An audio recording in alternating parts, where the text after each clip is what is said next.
అపోస్తుల కార్యములు 17వ అధ్యాయము 30వ వచనాన్ని ఈరోజు మన ధ్యానాంశముగా చదువుకుందాం.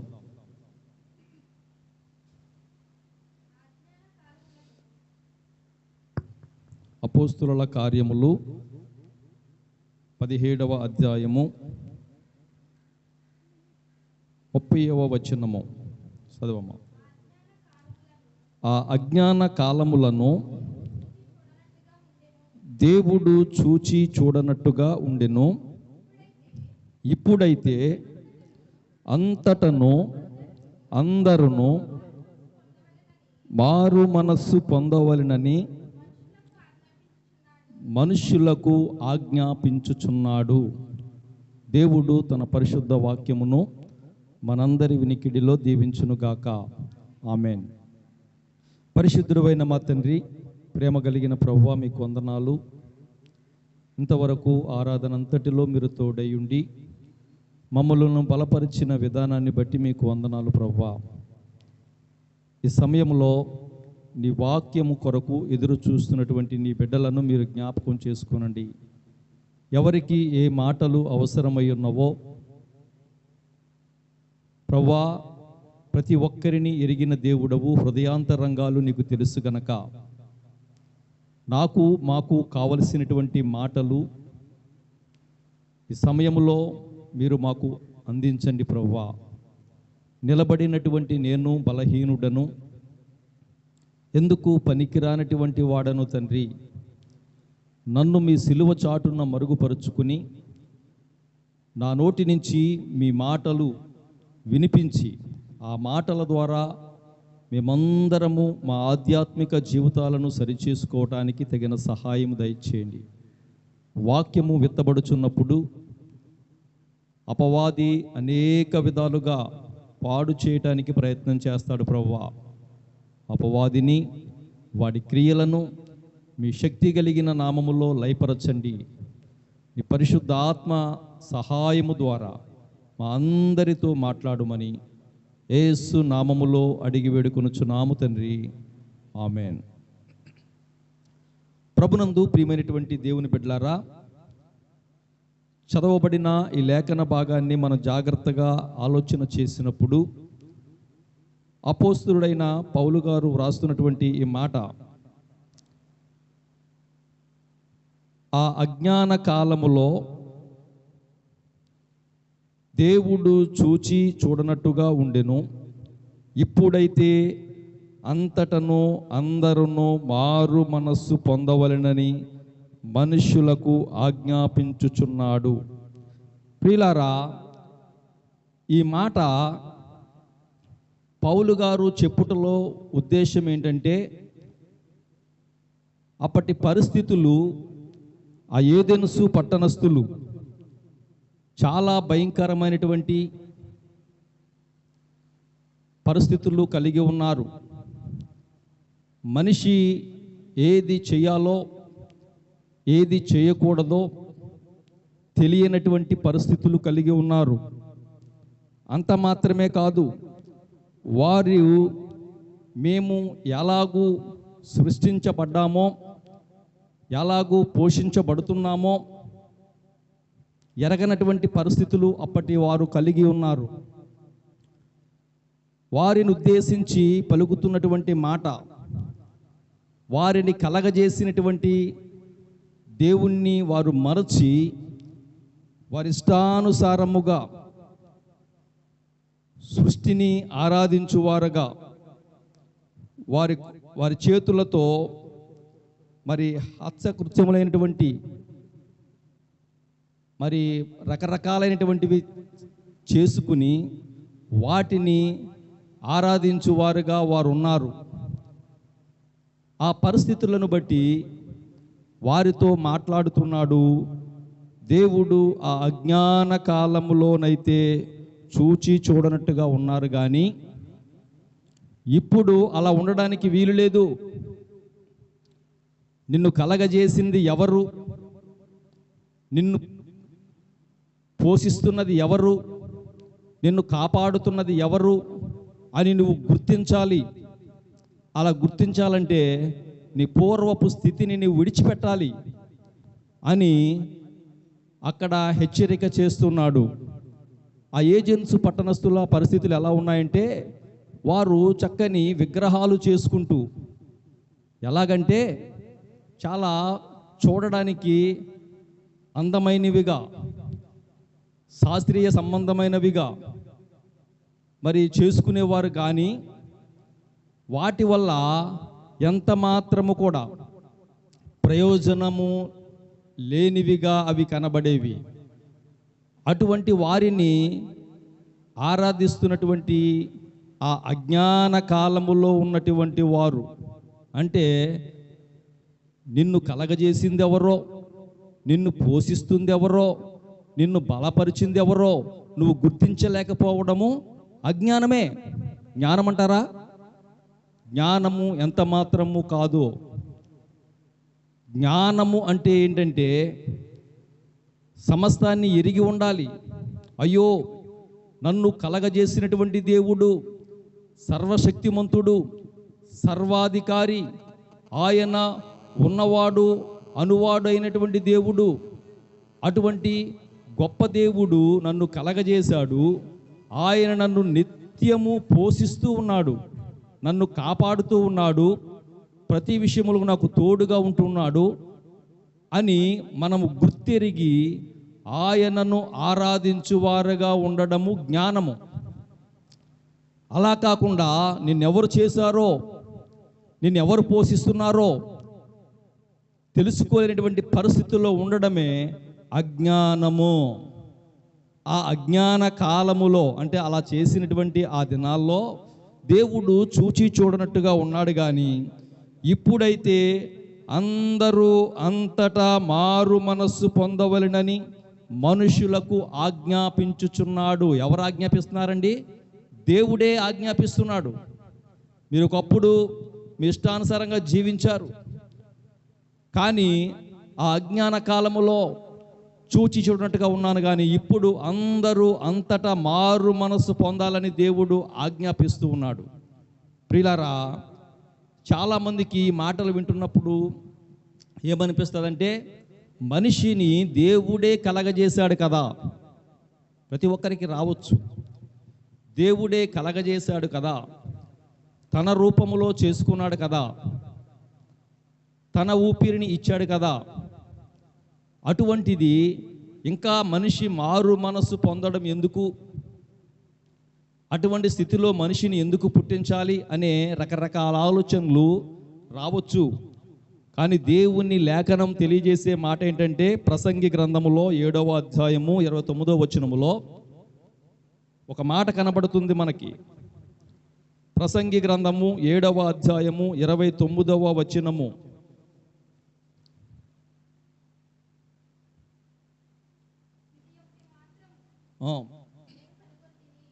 జ్ఞాని అయిన సొలొమోను కనుగొన్నటువంటి మాటను తెలియజేస్తున్నాడు. చదవమ్మా. ఏమనగా, దేవుడు నరులను యథార్థవంతులునుగా పుట్టించెను, కానీ వారు వివిధములైన తంత్రములను ఏం కల్పించున్నారంట? వివిధమైనటువంటి తంత్రములను కల్పించుకొని వారి జీవితాలను పాడు చేసుకున్నారు. ఇప్పుడు చెప్పండి, దేవుడు మనిషిని ఎలాగూ పుట్టించాడండి? యథార్థవంతులుగానే పుట్టించాడు, పాపము లేని వారిగానే పుట్టించాడు. దేవుడు ఎంతటి పరిశుద్ధుడో అంతటి పరిశుద్ధులుగానే మనుషులను చేశాడు. కానీ మనిషి వివిధమైనటువంటి తంత్రములను కల్పించుకొని వారి ఇష్టానుసరముగా, వారిచ్చకు నచ్చినట్లుగా, వారి కోరికలు తీర్చుకునేలాగున రకరకాలైనటువంటి తంత్రములను కల్పించుకొని వారికి అనువైనటువంటి పద్ధతుల్లో నడిచి వారి జీవితాలను పాడు చేసుకుని ఆ యథార్థతను పోగొట్టుకున్నటువంటి పరిస్థితులు కనబడుతూ ఉన్నాయి. ప్రభునందు ప్రియమైనటువంటి దేవుని బిడ్డలారా, పాడైపోయినది ఏదైనా సరే బాగు చేయబడితేనే అది ఉపయోగపడుతుంది, లేకపోతే మూలన పారేవలసిందే కదండి. యథార్థతను పోగొట్టుకుని చెడిపోయినటువంటి పరిస్థితిలో ఉన్నటువంటి మనుషుల పరిస్థితి కూడా అంతే. మనుషులు బాగు చేయబడితేనే మరలా పోగొట్టుకున్న ఆ యథార్థతను తిరిగి పొందుకొనగలరు. కానీ ఆ పాడైపోయిన స్థితిలోనే ఉంటే గనక వారి జీవితాలు ఎంతో దుర్బలము, ఎంతో భయంకరము. జాగ్రత్తగా వినండి. ఆది కాండములో ఒక మాట కనబడుతుంది. ఆది కాండము 6వ అధ్యాయము 12వ వచనములో, ఆది కాండము 6వ అధ్యాయము 12వ వచనము, దేవుడు భూలోకమును చూచినప్పుడు అది ఎలా ఉన్నదంటండి? చెడిపోయి ఉన్నది. దేవుడేమో యథార్థవంతులుగా మనుషులను చేస్తే వారు వివిధమైనటువంటి తంత్రాలు కల్పించుకొని వారికి నచ్చినటువంటి పద్ధతులను వారు ఏర్పాటు చేసుకుని వారికి కోరికలు వచ్చినట్లుగా, వారి కోరికలు తీరినట్లుగా ఇష్టానుసారంగా జీవిస్తూ నడుస్తూ ఉన్నప్పుడు చివరికి మనిషిని లేక భూలోకమును దేవుడు చూచినప్పుడు అది ఎలా ఉన్నదంటే చెడిపోయి ఉన్నట్లుగా కనబడుతుంది. ఆ దినాలలో ఆ చెడిపోయి ఉన్నటువంటి ఆ మనుషులలో చూస్తే నోవాహు కుటుంబము మాత్రమే దేవుడు ఏ విధముగా కలగజేశాడో ఆ విధముగా వారి జీవితాలు ఉన్నట్లుగా దేవుడు చూచాడు. నోవాహు మాత్రమే నీతిమంతుడిగా కనబడ్డాడు. అయితే నోవాహు తన కుటుంబము కొరకు ఒక రక్షణ ఓడను సిద్ధపరచుకొనుమని మిగతా వారందరినీ కూడా భయంకరమైనటువంటి జల ప్రళయములో నాశనమైపోయేటట్లుగా దేవుడు చేశాడు. కారణం ఏంటో తెలుసా? వారు యథార్థతను కోల్పోయారు, చెడిపోయి ఉన్నారు. వారు వివిధమైనటువంటి తంత్రములను కల్పించుకొని ఉన్నారు.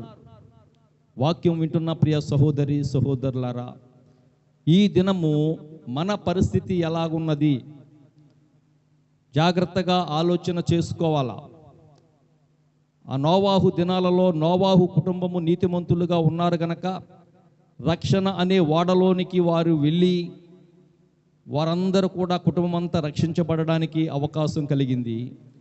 చెడిపోయి లోకములో వివిధమైనటువంటి తంత్రాలు కల్పించుకుని పాడైపోయి దేవుని యొక్క యథార్థతను పోగొట్టుకున్నటువంటి వారందరూ కూడా భయంకరమైనటువంటి జల ప్రళయములో మునిగిపోయారు.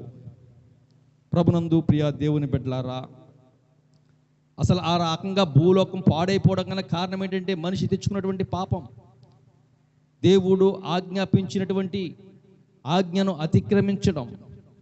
ఆనాడు తినవద్దని ఎప్పుడైతే ఆదాము తిన్నాడో ఆ పండును తినడమే.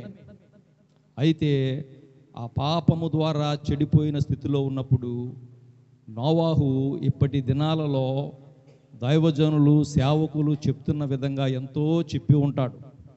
కానీ ఎవ్వరు కూడా లెక్క చేయలేదు.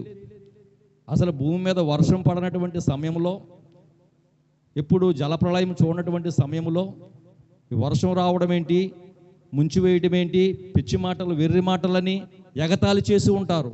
నేటి దినాల్లో కూడా అదే పరిస్థితులు కనబడుతూ ఉన్నాయి. దేవుని సేవకులు ఎంత సువార్త ప్రకటిస్తున్నా ఎవరికి వారే పట్టనట్టుగా ఇష్టానుసారంగా తినుచు త్రాగుచు పెండ్లు చేసుకొనుచు ఇండ్లు కట్టుకొనుచు ఇష్టానుసారంగా జీవిస్తున్నారే తప్ప దేవుని మాటను విని ఆ దేవుడు మన కొరకు సిద్ధపరిచినటువంటి ఆ రక్షణ ఓడలోనికి రావడానికి ఇష్టపడేవారు ఈ లోకంలో అనేక మంది తక్కువగా కనపడుతున్నారు. ఒకవేళ ఆ నోవాహు దినాలలో ఆయన రాకడ, నోవాహు దినాలలో ఎలా ఉంటుందో అలాగే ఆయన రాకడ ఉంటుంది గనక, ఆయన రాకడే వస్తే గనక ఆనాడు భూలోకము చెడిపోయిన పరిస్థితులను బట్టి ఆ నోవాహు కాలములో ఆ ప్రజలందరూ ఏ విధముగా అంతమైపోయారో అదే పరిస్థితులు జరగబోతున్నాయి. అయితే ఈ వార్త, ఈ సువార్త ప్రకటించబడుతున్నప్పుడు నీవు ఇప్పుడైనా విని మారు మనస్సు పొందితే గనక నీవు కూడా ఆ రక్షణ ఓడలోనికి రావడానికి అవకాశం ఉంటుంది. వాక్యం వింటున్న ప్రియ సహోదరి సహోదరులారా, ఎలా ఉన్నది మన పరిస్థితి? ఇంకా మానవులు కల్పించుకున్నటువంటి రకరకాలైనటువంటి తంత్రాలను బట్టి చెడిపోయేదిగా, పాపముతో నిండినదిగా ఉన్నదా పరిశీలన చేద్దాం. అలా ఉంటే గనక ఆ పాపము వల్ల వచ్చు జీతము మరణమే అని దేవుని లేఖనం తెలియచేస్తుంది. వాస్తవానికి అందరూ పాపం చేసినటువంటి వారే, ఏ భేదము లేదు. అందరూ పాపము చేసి దేవుడు అనుగ్రహించు మహిమను పొందుకోలేకపోతున్నారని దేవుని లేఖనం తెలియజేస్తుంది. మరొక చోట నీతిమంతుడు లేడు, ఒక్కడును లేడు, గ్రహించువాడు ఎవడును లేడని దేవుని వాక్యం తెలియచేస్తుంది. గ్రహించువాడు లేడండి. ఎంత మొత్తుకున్నా, దైవజనులు ఎంత చెప్పినా గ్రహించుకోలేనటువంటి పరిస్థితి కనబడుతూ ఉంది. కానీ నీవు గ్రహించుకోగలిగితే గనక గొప్పవాడివే. ఆ గ్రహింపులేకే మనుషులు ఇంకా అదే స్థితిలో ఆ అజ్ఞాన కాలములోనే ఉంటున్నారు.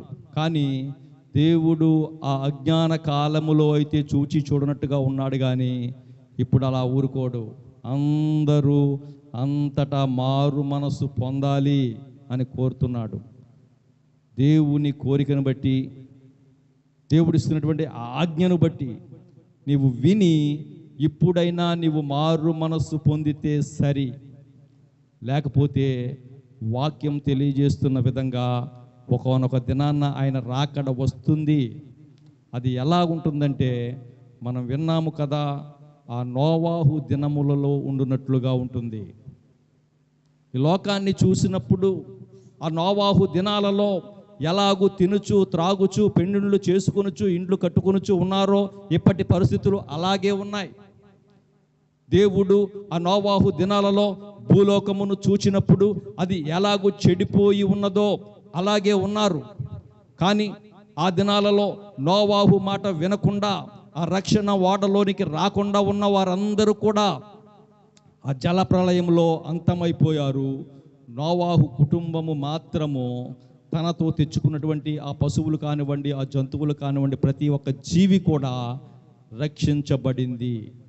ఈ వాక్యము ప్రకటించబడుతూ ఉండగా ఈ మాటలు విని వాటి యందు విశ్వాసం ఉంచి ఇప్పుడైనా నీ మనస్సు మార్చుకుంటే, మారు మనస్సు పొందితే సరి. లేని ఎడల ఒకానొక దినాన ఆయన రాకడ రాబోతూ ఉంది. అది నోవాహు దినములలో ఉన్నట్లుగా ఉంటుంది. మన జీవితము ఆ చెడిపోయినటువంటి ఆ భూలోకము నశించిపోయినట్లుగా మన జీవితం ఉండకుండా ఉండాలని దేవుడు ఉద్దేశిస్తున్నాడు గనక ఇప్పుడు అందరూ అంతటా మారు మనసు పొందాలని కోరుతున్నాడు. గ్రహిస్తున్నావా? ఈ దినము కొన్ని విషయాలు త్వరగా ఏమి గ్రహించుకోవాలి. దేవుని వాక్యం సెలవిస్తుంది కదా, రోమాపత్రిక 3వ అధ్యాయం 11వ వచనంలో, నీతిమంతుడు లేడు, ఒక్కడును లేడు, గ్రహించువాడు ఎవ్వడును లేడని దేవుని వాక్యం సెలవిస్తూ ఉంది. ఏమి గ్రహించుకోవాలి? మనం పరిశీలన చేద్దాం కొద్ది నిమిషాలు. లోకాసు వార్తలో 18వ అధ్యాయము త్వరగా చూద్దాం. లోకాసు వార్త 18వ అధ్యాయము 11వ వచనం నుంచి చదవండమ్మా. పరిసయ్యుడు నిలవబడి, దేవా, నేను చోరులను, అన్యాయస్తులను, వ్యభిచారులనైనా ఇతర మనుషుల వలెనైనను ఈ సుంకరి వలెనైనను ఉండనందుకు నీకు కృతజ్ఞతాస్తుతులు చెల్లించుచున్నాను. వారమునకు 2 మారులు ఉపవాసము చేయుచు నా సంపాదన అంతటిలో 10వ వంతు చెల్లించుచున్నానని తనలో తాను ప్రార్థించుచుండెను. ఇక్కడ ఒక ప్రార్థన కనబడుతుంది. అది ఎవరిదంటే పరిసయ్యుడి ప్రార్థన. నేటి దినాలలో ఈ పరిసయ్యుల ప్రార్థన చేసేవారు అనేక మంది కనబడుతున్నారు.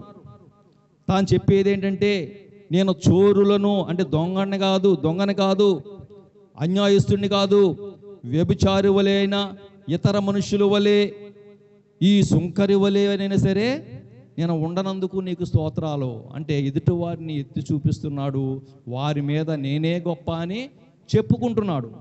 ఇంకా ఏమని చెప్పుకుంటున్నాడంటే, వారమునకు 2 మారులు ఉపవాసం చేస్తున్నాను, నా సంపాదన అంతటిలో 10వ వంతు నీకు చెల్లించుచున్నాను అని తనలో తాను చెప్పుకునే తత్వము ఈ యొక్క పరిసయ్యుల్లో కనబడుతుంది. ఇది ఒక తెగ. ఈ తెగ ఎలా ఉంటారంటే, నేను అది చేస్తున్నాను, ఇది చేస్తున్నాను, వారికంటే నేను గొప్ప, వీరికంటే నేను గొప్ప అని చెప్పుకునే తెగ ఇది, ఈ పరిసయ్యుల గుంపు. ఈ దినం మనం ఆలోచన చేయాలా, మనం ఏ గుంపులో ఉన్నామో ఆలోచన చేయాలా. రెండవ గుంపు ఏంటంటే, తర్వాత ప్రార్థన చేస్తున్నాడు సుంకరి. అయితే సుంకరి 13వ వచనం చదవండమ్మా. దూరముగా నిలుచుండి ఆకాశము వైపు కన్నులెత్తుటకైనను ధైర్యము చాలక రొమ్ము కొట్టుకొనుచు, దేవా పాపినైన నన్ను కరుణించుమని పలికెను. చూసారా, ఇతని ప్రార్థన ఎలా ఉన్నదంటే, తాను పాపిని అని గ్రహించుకున్నటువంటి ప్రార్థన అది. జాగ్రత్తగా వినండి పిల్లారా, దేవుని లేఖనములో ఏ భేదము లేదు. అందరూ పాపము చేసి దేవుడు అనుగ్రహించే మహిమను పొందుకోలేకపోతున్నారని దేవుని లేఖనం తెలియచేస్తూ ఉంటే, నేను నీతిమంతుణ్ణి, వారికంటే నేను గొప్పవాణ్ణి, వీరికంటే నేను గొప్పవాణ్ణి, వారికంటే ఎక్కువ ఇస్తున్నాను, వారికంటే ఎక్కువ ఉపవాసం ఉంటున్నానని ఇతరులతో పోల్చుకుంటూ నిన్ను నువ్వు హెచ్చించుకుంటూ చెప్పుకునే తత్వము నువ్వు కలిగి ఉన్నావా?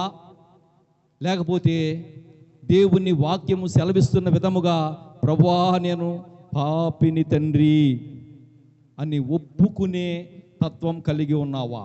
ఇదొక తెగ, అంటే సుంకరి ప్రార్థన. ఇదొక గుంపు అన్నమాట. ఏ గుంపులో మనం ఉన్నాం? పరిసయ్యుడైతే చెప్పుకునే తత్వము, చెప్పుకునే గుంపులో ఉన్నాడు. ఈ సుంకరి అయితే పాపినని గ్రహించి తన పాపమును ఒప్పుకున్నటువంటి స్థితిలో కనబడుతున్నాడు. ఎలా ఉంది మన పరిస్థితి దినాన్న? దేవుడు మన ప్రార్థన ఆలకించాలంటే గొప్పగా నేను అది చేస్తున్నాను, ఇది చేస్తున్నానని చెప్పుకునేవారుగా మనం ఉండాలా? లేకపోతే మనలో ఉన్నటువంటి ప్రతి అవిధేయతను, ప్రతి పాపమును ఒప్పుకునే తత్వం మనం కలిగి ఉండాలా? మనం ఈ దినాన్న పరిశీలన చేసుకోవాలా? ఇద్దరు ప్రార్థన చేశారు. అయితే దేవుడు ఎవరి ప్రార్థన విన్నాడంటే 14వ వచనం, అతని కంటే ఇతడు నీతిమంతుడుగా తీర్చబడి, అతడు నీతిమంతుడుగా తీర్చబడి తన ఇంటికి వెళ్ళినని మీతో చెప్పుచున్నాను. చూసారా, ఇద్దరు ప్రార్థన చేశారు చాలా గొప్పగా. నేను వారికంటే గొప్పని, ఆ దొంగల వలె కాదు, ఈ వ్యభిచారుల వలె కాదు, ఇతరుల మనుషులు ఎవరి వలె కాదు, ఈ సుంకర వలె అసలే కాదు అని తనను తాను హెచ్చించుకుంటూ, తనలో ఉన్నటువంటి గొప్పలు చెప్పుకుంటూ, వారానికి 2 సార్లు ఉపవాసం ఉంటున్నాను, 10 భాగాలు ఇస్తున్నాను అని గొప్పలు చెప్పుకుంటూ ఉన్నటువంటి ఆ ప్రార్థన దేవుడు విన్నాడా? లేక అయ్యా నేను పాపిని ప్రభువా అని తన పాపమును గ్రహించుకునే స్థితిలో చేసినటువంటి సుంకరి ప్రార్థన విన్నాడా? మనం పరిశీలన చేసుకోవాలా. ఆ ప్రార్థన విని దేవుడు అతని నీతిమంతులుగా తీర్చిదిద్ది తన ఇంటికి పంపించాడు. ప్రభునందు ప్రియమైనటువంటి దేవుని బిడ్డలారా, ఈ 2 గుంపులలో ఒకడు చెప్పుకునేవారైతే ఒకరు ఒప్పుకునేవారు, సరి చేసుకునేవారు. ఏ గుంపులో మనం ఉన్నాం ఈ దినాన్న పరిశీలన చేసుకోవాలా. మన ప్రార్థన దేవుడు ఆలకించాలంటే, మనల్ని నీతిమంతులుగా తీర్చిదిద్దాలంటే మనము పాపిలము అని గ్రహించుకునే స్థితిలో ఉండాలి. మన పాపమును గ్రహించుకోవాలి. అందుకనే దేవుని వాక్యం, నీతిమంతుడు లేడు, ఒక్కడు లేడు, గ్రహించువాడు లేడు. ముందు గ్రహించుకోవాలా, నేను పాపిని అని గ్రహించుకోవాలా. 2 వ్యక్తులు మనకు కనబడతారు, సౌలు, దావీదు భక్తుడు. సమూయేలు మొదటి గ్రంథములో 15వ అధ్యాయము నుండి మనం చూస్తే, 15వ అధ్యాయము,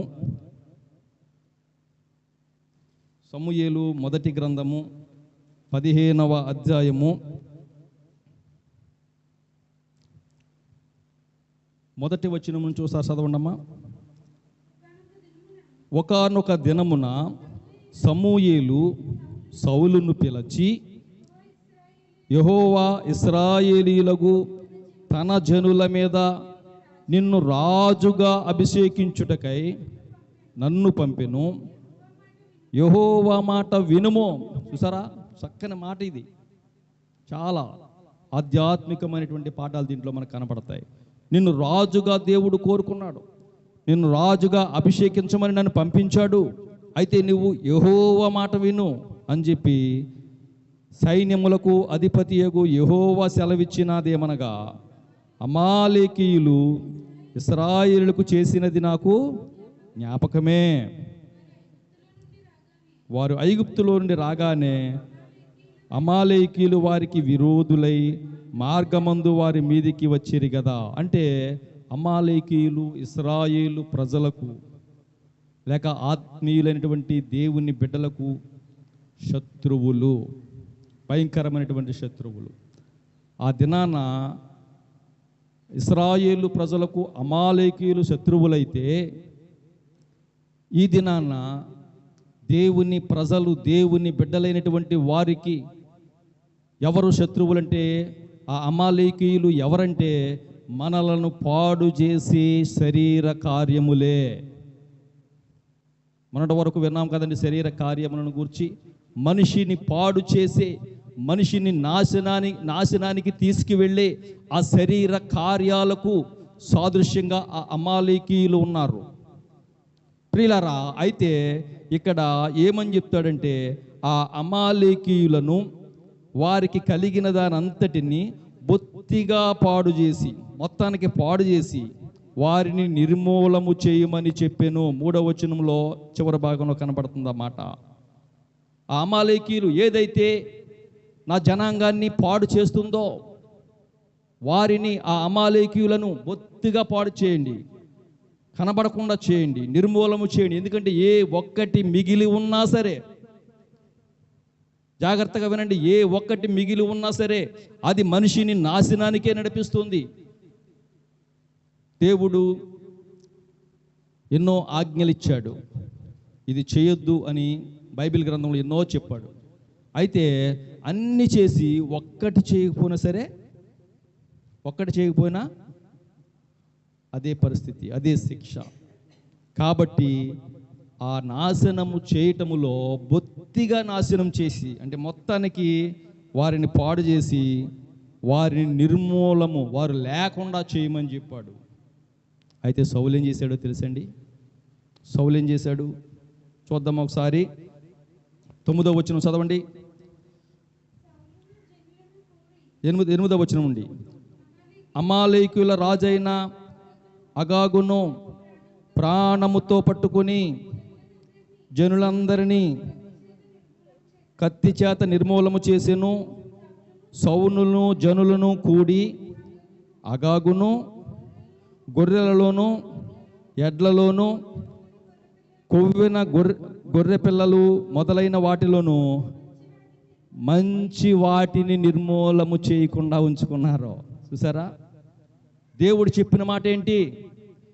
దేవుడు నిన్ను రాజుగా అభిషేకించమని నాకు చెప్పాడు, నువ్వు యెహోవా మాట వినమని. అందుకనే సమూయేలు ప్రవక్త చెప్తున్నాడు, దేవుడు బహు స్పష్టంగా నా ప్రజలైనటువంటి వారిని పాడు చేసే, నా ప్రజలైనటువంటి వారికి హాని చేసే ఆ అమాలేకీయులను బొత్తిగా నిర్మూలం చేసే, బొత్తిగా పాడు చేసి వారు కనపడకుండా నిర్మూలం చేయమని దేవుడు చెప్తే, ఈ సౌలు ఏం చేశాడంటే ఆ రాజు అయినటువంటి అగాగును ఆ గొర్రెలలోను ఎడ్లలోను క్రొవ్విన మరి ఆ గొర్రె పిల్లలను మొదలైన వాటిలో మంచి వాటిని నిర్మూలము చేయకుండా కడగా ఉంచి పనికిరాని నీచ పశువులన్నింటినీ కూడా పాడు చేసేసాడు. ప్రభునందు ప్రియమైనటువంటి దేవుని బిడ్డలారా, ఎలా ఉంది మన పరిస్థితి? దేవుని మందిరానికి వెళుతున్నాం, దేవుడు ఒక మంచి స్థితిని, మంచి ఉన్నతమైన స్థానాన్ని మనకి ఇవ్వాలనే ఉద్దేశముతో దేవుని మాట వినుము అని దేవుడు చెప్తూ ఉంటే, దేవుడు చెప్పినటువంటి మాట వినకుండా మనల్ని పాడు చేసే, మనల్ని అంతమొందించే, మనల్ని నాశనానికి అప్పగించే ఆ అమాలేకీయులను లేక ఆ శరీర కార్యాలను మనం నాశనం చేయమని దేవుడు తన వాక్యం ద్వారా చెప్తూ ఉంటే ఆయన మాట వినకుండా ఆ శరీర కార్యాలు ఏం చేస్తున్నామంటే ఏదో కొన్ని వాటిని మాత్రమే పైకి కనపడే వాటిని విడిచిపెట్టి, జాగ్రత్తగా వినండి, కొన్ని విడిచిపెట్టలేని వాటిని దాచిపెట్టుకుంటున్న వారు అనేక మంది లేరా? ఆలోచన చేయండి పిల్లారా, పరిశీలన చేసుకోండి ఒక్కసారి. దేవుడు చెప్పాడు కదా అని పైకి జనానికి కనబడేవి లేక విడిచిపెట్టగలిగినవి విడిచిపెట్టి కొన్నిటిని మాత్రం దాచిపెట్టుకునే తత్వం, ఆ తత్వం కలిగినటువంటి సౌలు పరిస్థితి ఏమైందో ఒక్కసారి చూద్దామా? ఇక్కడ అంటున్నాడు 13వ వచనములో, తరువాత అతడు సౌలు నొద్దకు రాగా, సౌలు యెహోవా వలన నీకు ఆశీర్వాదము కలుగునుగాక, యెహోవా ఆజ్ఞను నేను నెరవేర్చి తిని అనగా అంటున్నాడు. అక్కడ నేను యెహోవా ఆజ్ఞ నెరవేర్చాను, యెహోవా మాట విన్నాను, దేవుడు చెప్పిన ప్రకారంగా ఆ అమాలేకీయులను నేను నిర్మూలన చేశానని చెప్తూ ఉన్నప్పుడు అప్పుడు సమూయేలు పలుకుతున్నటువంటి మాట, అలాగైతే నాకు వినబడుచున్న గొర్రెల అరుపులను ఎడ్ల రంకెలను ఎక్కడివి? చూసారా, దాచిపెట్టేసుకోవాలనుకున్నాడు కానీ పాపం దాగుతుందా అండి? దాగదో. నీ పాపమే నిన్ను పట్టుకుంటుంది. దేవుని వాక్య సంఖ్యాకాండంలో ఉంటుంది ఆ మాట. నీ పాపం నిన్ను పట్టుకుంటుంది. తాను ఆ మంచి వాటిని, శ్రేష్టమైన వాటిని దాచిపెట్టుకుని నేను మొత్తం నిర్మూలన చేసేసానని అబద్ధం చెప్తూ ఉన్నాడు. అప్పుడు మరి అలాగైతే ఆ గొర్రెల అరుపులు, ఆ ఎడ్ల రంకులు ఎక్కడవి అని అడిగాడు. అప్పుడు ఏమని చెప్తున్నాడు చూసారా? అందుకు సౌలు, అమాలేకీయుల యొద్ద నుండి వాటిని తీసుకువచ్చిరి నీ దేవుడైన యెహోవాకు బలర్పించడానికి. దేవుడు వద్దన్న వాటిని, దేవుడు పాడు చేసేమన్న వాటిని, దేవుడు నిర్మూలన చేసేమన్న వాటిని దేవుడికి ఇస్తావా? చాలామంది పరిస్థితులు అలా కనపడతాయి. దేవునికి నేను విన్న ఒక సాక్ష్యంలో ఒక దొంగ తాను వెళ్తూ నాయన నాకు వచ్చే దాంట్లో నీకు 10వ వంతు ఇస్తాను, ఈరోజు మంచిగా ఎక్కువ రావాలని ప్రార్థన చేసుకెళ్ళేవాడంట. అటువంటి వారు కూడా లేకపోలేదు. ప్రభునందు ప్రియమైనటువంటి దేవుని బిడ్డలారా, దేవుడు నిర్మూలము చేసే, పాడు చేసే అన్న వాటిని దేవుడికి ఇస్తానని ఇక్కడ సాకులు చెప్తున్నాడు. దేవునికి ఇవ్వడానికి తీసుకొచ్చామని. ఇంకా ఏమంటున్నాడంటే, మరి బలులు అర్పించుటకు జనులు గొర్రెలలోను ఎడ్లలోను మంచి వాటిని ఉండనిచ్చిరి. జనులు ఉండనిచ్చారంట. చూడండి, అసలే ముందు మనం చదువుకున్న భాగంలోనేమో సౌలును జనులను కలిసి వాటిని దాచుకున్నారని రాయబడి ఉంటే, ఇక్కడ తాను తప్పించుకుని, తాను దాచిపెట్టుకుని, తాను ఒప్పుకోవలసిన దానికి బదులుగా ఏమంటున్నాడంటే జనులు తెచ్చారు, జనులు ఉండనిచ్చారు అని వారి మీద మోపుతున్నాడు. సౌలులో మనం జాగ్రత్తగా ఆలోచన చేస్తే గనక ఆ పరిసయ్యుల గుంపులో ఉన్నటువంటి లక్షణం, దాచిపెట్టుకునే లక్షణం, ఒప్పుకునే తత్వం కాదు, గ్రహించుకునే తత్వం కాదు. జాగ్రత్తగా వినండి పిల్లారా. తను అయ్యో నేను పాపం చేశాను అని గ్రహించుకుని గనక అయ్యో తప్పు అయిపోయిందని ఒప్పుకుంటే అప్పుడు శిక్ష వేరే రకంగా ఉండేదేమో. కానీ అలా ఒప్పుకోని కారణం చేత చూద్దామా ఏం జరిగిందో. 23వ వచనం చివరి భాగంలో చదవండి. యెహోవా ఆజ్ఞను నువ్వు విసర్జించితివి గనుక నీవు రాజుగా ఉండకుండా ఆయన నిన్ను విసర్జించిననగా. ఎంత గొప్ప నష్టము చూసారా? రాజుగా ఉండడం అంటే మాటల. రాజుగా అంటే ఇప్పుడు మంత్రి, ప్రధానమంత్రి అనుకుందాం. ఒక దేశానికి రాజు అంటే అంతే కదండి, ప్రధానమంత్రి. రాజులు ఇప్పటికి వచ్చిన బయట దేశాల్లో రాజులు అంటారు వారిని.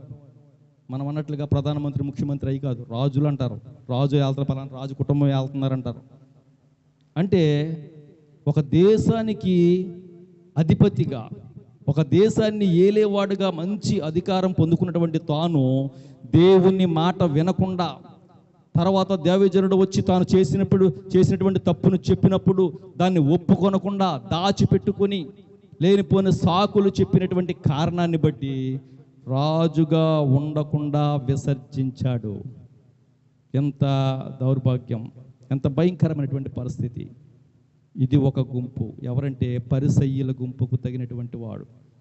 అయితే సుంకరి గుంపుకి తగినటువంటి మరొక వ్యక్తి దావీదు భక్తుడు. ఎంతో భయభక్తులు కలిగినటువంటి వాడు, దేవునికి ప్రియమైనటువంటి వాడు. అయినప్పటికీ కూడా ఒకానొక దినాన్న తాను పాపములో పడిపోయినప్పుడు, 2 సమూయేలు గ్రంథంలో చూద్దాం ఆ మాటని. 2 సమూయేలు గ్రంథంలో తాను పాపములో పడిపోయినప్పుడు, 2 సమూయేలు గ్రంథం 12వ అధ్యాయం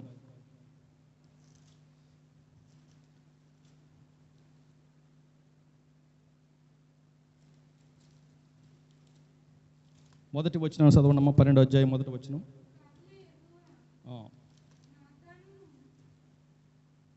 రెండవ సమూయేలు గ్రంథము 12వ అధ్యాయము, క్షమించండి,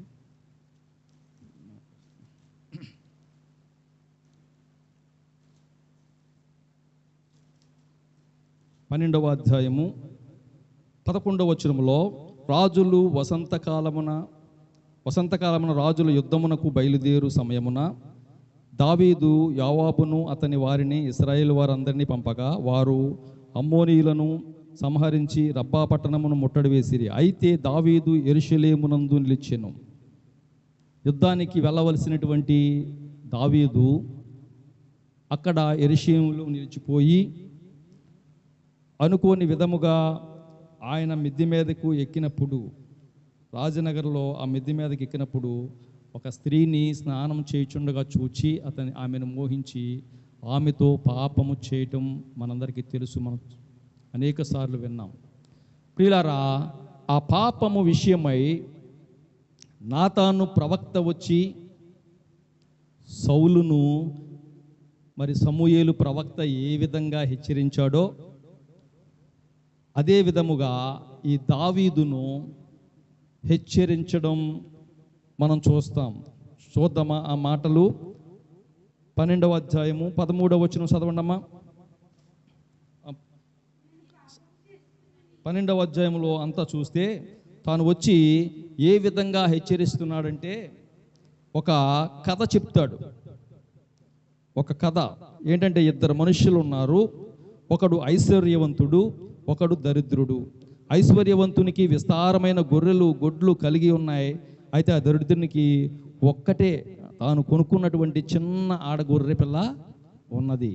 అలా ఉండగా ఆ ఐశ్వర్యవంతుడి ఆ ధనవంతుడి ఇంటికి ఒక ప్రయాణికుడు వచ్చి, అంటే చుట్టం అన్నమాట, చుట్టం వచ్చినప్పుడు తాను కలిగి ఉన్నటువంటి ఆ గొడ్లలో దేనిని తీయకుండా ఆ దరిద్రుడైనటువంటి ఆ పేదవాడైనటువంటి ఒకనికి కలిగి ఉన్నటువంటి ఆ గొర్రెను ఆయుత్తము చేసి కోసి వండి పెట్టాడంట. చూడండి ఎంత భయంకరమైన విషయం.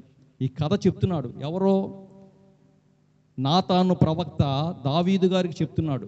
ఈ కథను చెప్పినప్పుడు వెంటనే దావీదు గారు ఏమన్నారంటే, దావీదు ఈ మాట విని ఆ మనుషుని మీద బహుగా కోపించి, యెహోవా జీవముతోడు నిశ్చయముగా ఈ కార్యము చేసిన వాడు మరణ పాత్రుడు. దావీదు గారు చెప్తున్నాడు. ఆ మాట విన్న వెంటనే నాతాను చెప్పిన మాట ఏంటంటే, ఆ మాట విన్న వెంటనే నాతాను ప్రవక్త దావీదును, ఆ మనుష్యుడవు నీవే, అంటే ఆ తప్పు చేసింది నీవే, నీవు పలాని నీకు ఎంతోమంది భార్యలను దేవుడిచ్చాడు, రాజకుమార్తెలను దేవుడిచ్చాడు నీకు. వారితో సరిపెట్టుకోకుండా ఆ ఉరియా భార్యను నువ్వు ఆశించి ఆ ఉరియా భార్య నిమిత్తం ఆమెతో పాపం చేసి ఆమె నిమిత్తము తన భర్తను నువ్వు చంపించలేదా అని చెప్పినప్పుడు వెంటనే దావీదు గారు 13వ వచనములో చూడన్నమాట, నేను పాపము చేసి తినని దావీదు నాతానుతో అనగా, చూసారా, పాపాన్ని గుర్తించాడండి, పాపాన్ని గుర్తించాడు. ఈరోజు మన అంశం ఏంటంటే, ఆ అజ్ఞాన కాలంలో అయితే దేవుడు చూడనట్టుగా ఉన్నాడు, కానీ ఇక ఊరుకోడు. అందరూ అంతటా మారు మనసు పొందాలని చూస్తున్నాడు. ఇంకా ఆ అజ్ఞాన దశలో ఆ పాప జీవితంలో మనిషి ఉండడానికి వీలు లేదు. అందరూ మారు మనసు పొందాలని దేవుడు చెప్తూ ఉంటే, దేవుని లేఖనాలను బట్టి నేను పాపిని అని గ్రహించేవాడు ఒక్కడు కూడా లేకుండా పోయాడు. నీతిమంతుడు లేడు, ఒక్కడును లేడు, గ్రహించేవాడు ఒక్కడును లేడని దేవుని వాక్యం సెలవిస్తుంది. గ్రహించినటువంటి సుంకరి నీతిమంతుడని తీర్చబడ్డాడు. అలాగనే గ్రహించినటువంటి దావీదు గారిని కూడా దేవుడు ఒకవేళ ఆ పాపానికి సంబంధించి కొంత పర్యవసానం, కొంత శిక్షను, కొంత వెలను చెల్లించుకున్నాడు. కానీ అయినప్పటికీ కూడా తనను దేవుడు ఎంతగానో ఆశీర్వదించి ఆ దావీదు వంశములో నుండే ప్రభు అయిన యేసుక్రీస్తు వారి లోకానికి రావడానికి కారణమయ్యాడు. ఎంత గొప్ప ఆశీర్వాదం అండి! అసలు దావీదు గారు చెప్పుకోవాలంటే ఇంకంతకంటే ఆశీర్వాదం ఏమీ లేదు. ఆ దావీదు వంశములో నుండే వచ్చాడు లోక రక్షకుడు. ఎంత గొప్ప ఆశీర్వాదం! అంత ఆశీర్వాదాన్ని పొందుకోవడానికి గల కారణం ఏంటయ్యా అంటే, ఒక ప్రవక్త వచ్చి నీవు పాపము చేశావు అని చెప్పినప్పుడు వెంటనే పాపినని గ్రహించి ఒప్పుకున్నాడు గనక. అలా ఒప్పుకోకుండా కప్పుకున్నటువంటి సౌలైతే చివరికి రాజుగానే ఉండకుండా విసర్జించబడ్డాడు. ఇప్పుడు ఏ స్థితిలో మనం ఉన్నాం పరిశీలన చేసుకుందాం. అతిక్రమములు దాచిపెట్టువాడు వర్ధిల్లడండి. వాటిని ఒప్పుకొని విడిచిపెట్టువాడు మాత్రం వాడు ఎటువంటి పరిస్థితిలో ఉన్నా సరే దేవుని కనికరాన్ని పొందుకుంటాడో, దేవుడు ఆశీర్వదిస్తాడో, దేవుడు నిన్ను దీవిస్తాడో. ఎప్పుడో తెలుసా? నీ ఒప్పుకున్నప్పుడు. ఒప్పుకోకుండా కప్పుకునే గుంపులో గనక మనం ఉంటే భయంకరమైనటువంటి పరిస్థితులు ఎదుర్కోవలసి వస్తుంది. దేవుని లేఖనం తెలియజేస్తుంది. యెషయా గ్రంథం చివరిగా యెషయా గ్రంథం 55వ అధ్యాయం 7వ వచనంలో, యెషయా గ్రంథం 55వ అధ్యాయం 7వ వచనంలో,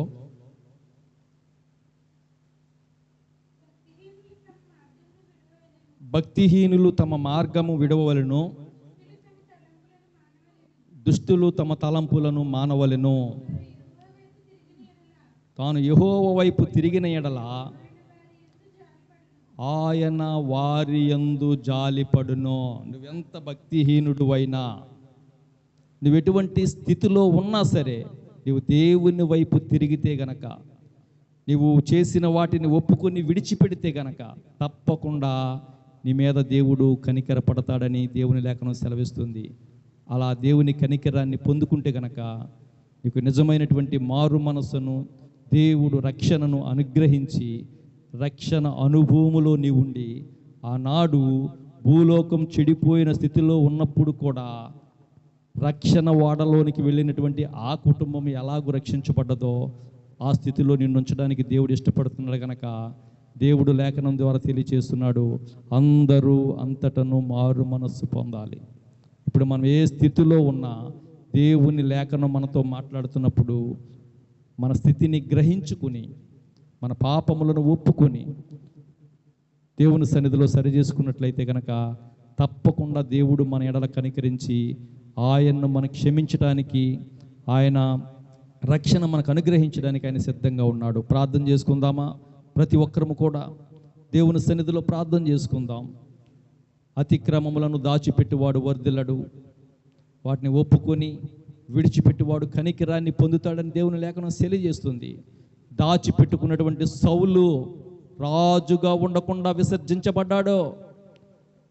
ఒప్పుకున్నటువంటి దావీదు గారు గొప్ప ఆశీర్వాదాన్ని పొందుకొని లోక రక్షకుడు దావీదు వంశములో నుండే లోకానికి రావడానికి కారకుడయ్యాడు. ఎంత గొప్ప ఆశీర్వాదం అండి! ఒప్పుకుందామా? సరి చేసుకుందామా? దేవుడు అనుగ్రహించే ఆశీర్వాదాలు పొందుకుందామా? ప్రార్థన చేసుకుందాం. ప్రార్థన.